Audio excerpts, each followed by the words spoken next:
حضرتك دلوقتي سمعت خبر طبعا غير سعيد ان حضرتك بتقول ان انت تقدمت باستقالتك من منصبك كمحافظ للشرقية. هل هذا الخبر تأكيد وايه الاسباب؟ هو الخبر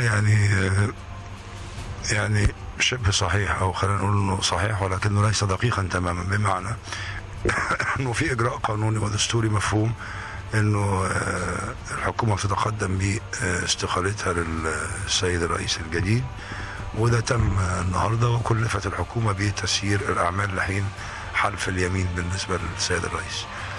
فده موقف يمكن ان تبقى بعض الحكومه او جزء منها، ويمكن ان يبقى بعض المحافظين او جزء منهم في المرحله القادمه، او على الاقل حتى لتسيير الاعمال.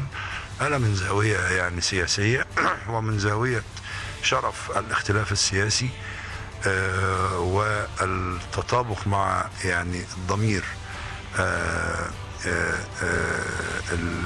الوطني. انا بختلف انا احترم جدا يعني انه الرئيس الان هو رئيس الدوله المصريه كلها، وهو رمز لكل المصريين، لكن من حقنا ان نختلف معه، من حقنا ان نختلف معه كمعارضين. لكن انا وجودي في الموقع التنفيذي لا يسمح لي بشيئين: لا بان انا اختلف معه، ولا بان انا انفذ مشروعه، لان انا عندي رؤيه نقديه لمشروع الاخوان وادبياتهم اللي بتطرح من اكثر من 85 سنه.